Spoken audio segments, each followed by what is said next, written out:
izin untuk masyarakat ini Bu. Sedia Ibu waktunya? Boleh? Ya. Iya, terima kasih Ibu. Kalau boleh dikenalkan dulu Ibu. Ya. Silakan dikenalkan. Nama saya Ibu Nur Aminah Sihotang, Kepala Sekolah SDN di 08. Oh, iya. Terima kasih Ibu. Ini Bu ada beberapa hal yang ingin saya tanyakan. Yang pertama, Ibu bagaimana sih dalam mengidentifikasi kasus-kasus di sekolah Ibu? Apakah Ibu menjalankan atau ambil keputusan itu berdasarkan dilema etika atau rujukan moral Ibu? Ya.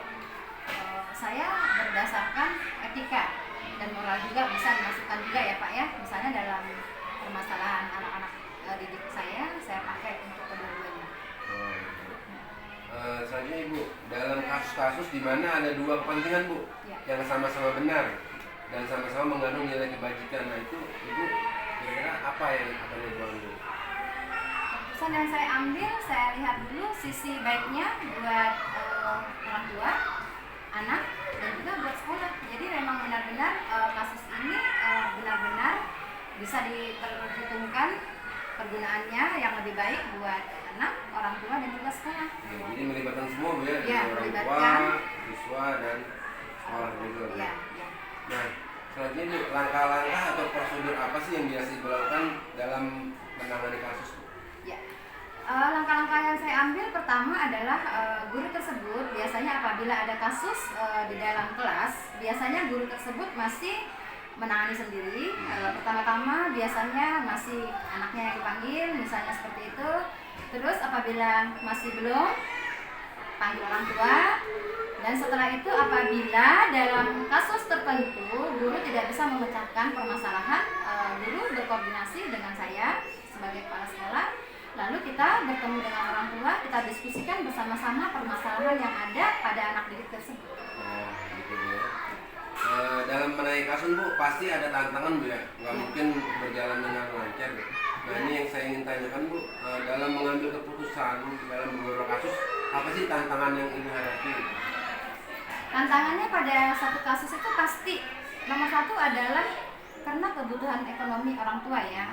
Ini kalau dikatakan ekonomi, kita tidak bisa berbicara banyak ya. Jadi kita melihat bagaimana ini orang tua, apakah kita pihak sekolah bisa bantu apa dalam kasus anak tersebut.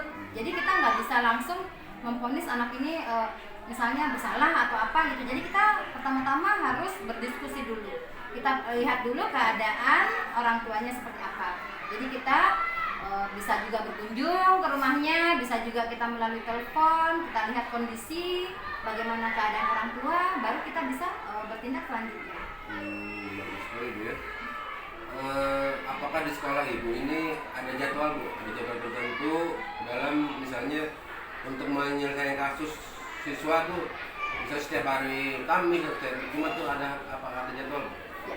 Untuk jadwal mungkin yang punya guru kelas ya masing-masing, biasanya guru kelas itu punya jadwal bimbingan dan konseling ya.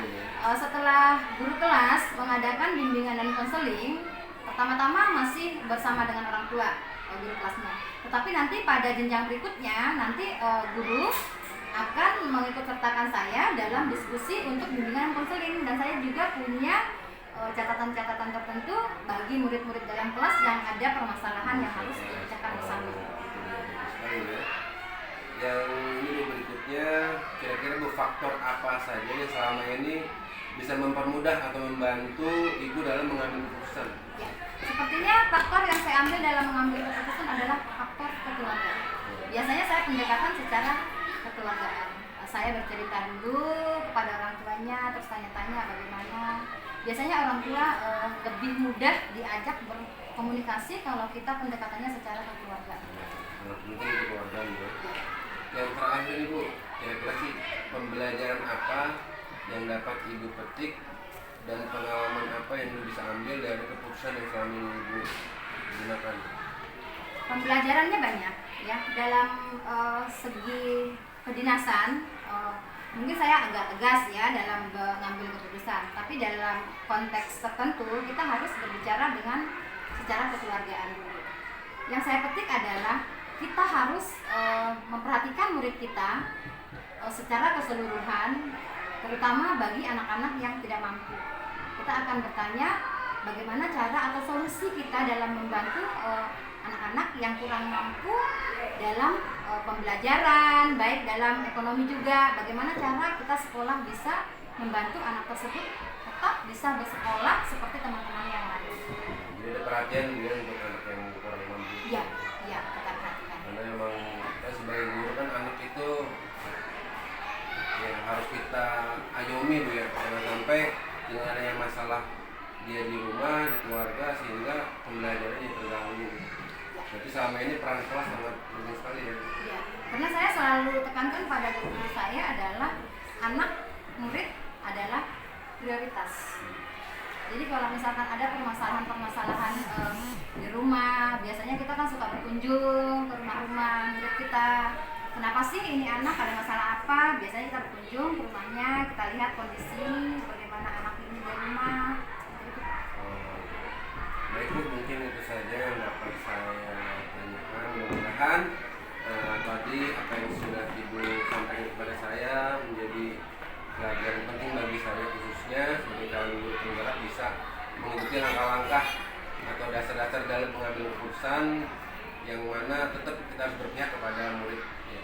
Itu inti yang saya ambil kesimpulannya, tetap semua murid adalah prioritas kita semua. Terima kasih Bu Nur atas waktunya. Ya Pak, semoga semua kegiatan Bapak ini berjalan lancar, sukses selalu. Terima kasih. Assalamualaikum warahmatullahi wabarakatuh. Waalaikumsalam.